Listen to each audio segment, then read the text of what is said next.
During the Dark Ages, this was the most prosperous and sophisticated metropolis on the continent. It had streetlights and paved roads, libraries, hospitals and palaces. This was a city of light, a Muslim city. The city of Cordoba in the 9th and 10th centuries was one of the biggest and most exciting in Europe. We have descriptions of it by people coming and saying, all these flowers everywhere, this open streets, this wonderful light coming down. Northern cities were dark. Cordoba had running water. People lived in big houses. In contrast, in Paris, people lived in shacks by the side of the river.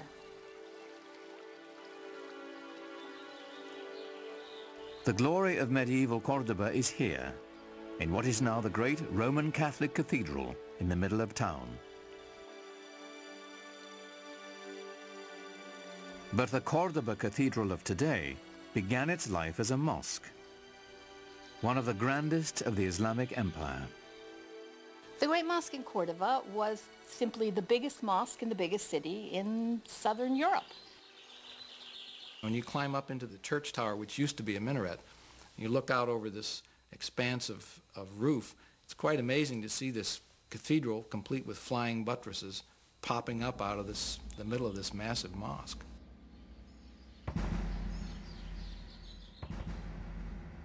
Many people came to visit it to view the wonders of the mosque, which had rib vaulting, the kind of vaulting which is like this, and which 100 years later, by a mere coincidence you might think, but not at all a coincidence, appears in the Gothic cathedrals of Northern Europe, in Lincoln Cathedral, in Chartres Cathedral in France. Where does that come from? Obviously influenced by the great Mosque of Cordoba in the south of Spain. For the occasional European Christian traveler, Cordoba was their one opportunity to glimpse the Islamic world. What they saw was shocking. Most of Europe at that time languished in poverty and squalor. Cordoba was a pageant of prosperity and enlightenment. In the 10th century, there was a Saxon nun with the unpronounceable name of Hrotswitha, who called medieval Cordoba the ornament of the world. She was very, very taken with the place. And there you are, she's a Christian nun.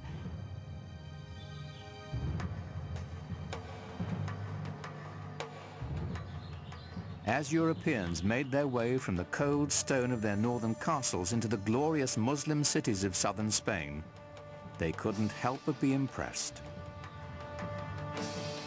In the green hills above Granada was a palace of startling elegance, a shining example of the richness and sophistication Islam brought to medieval Europe.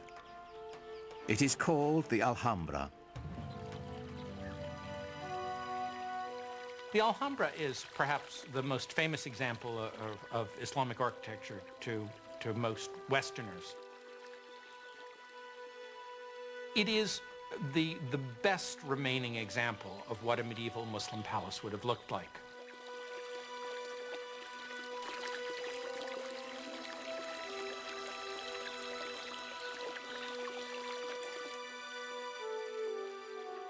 Echoed in the finely carved geometric plasterwork and marble pillars is a vanished lifestyle of extraordinary luxury.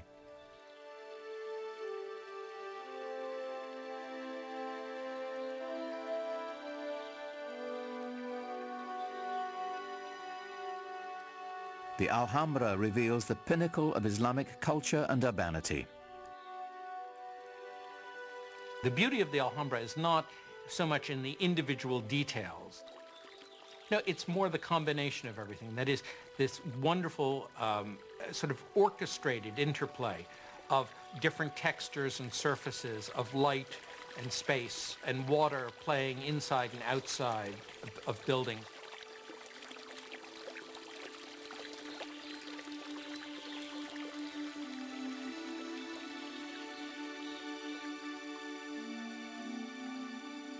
It's almost like a symphony of different elements that are very carefully brought together to provide exquisite enjoyment.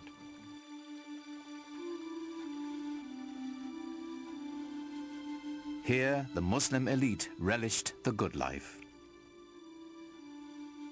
Reposing on lush carpets, surrounded by perfume and music, the privileged few debated the nature of God, the subtleties of Greek philosophy, or the most recent mathematical revelations from India, while they dined on spiced delicacies served on Chinese porcelains. They strolled the grounds through gardens irrigated by complex gravity-fed water systems.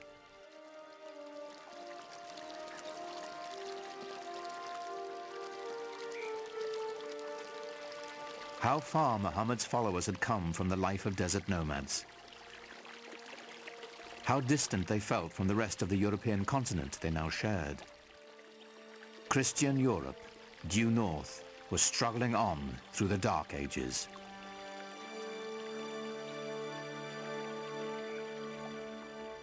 But at the dawn of the 11th century, a tragedy in Jerusalem would put Muslims and European Christians on a collision course. Jerusalem was ruled by an Egyptian caliph, an infamous man named Al-Hakim. Al-Hakim was certainly a deviation from the norm.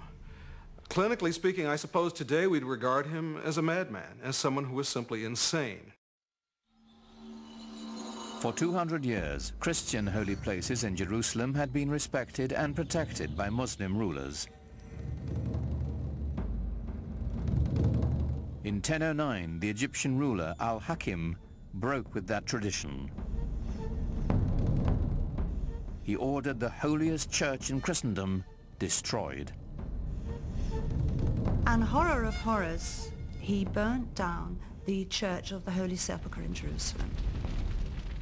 Now, nobody knows quite why he did it, and you can have your own theories about it, but the fact of the matter was that that sent shivers of terror and anxiety through Christendom. In a way, of course, Al-Hakim was the one exception that proved the rule for Christians that Christians had been speaking of for centuries, of Muslims as intolerant, mad, slavering heretics who simply could not be expected to abide by the rules of civilized human beings.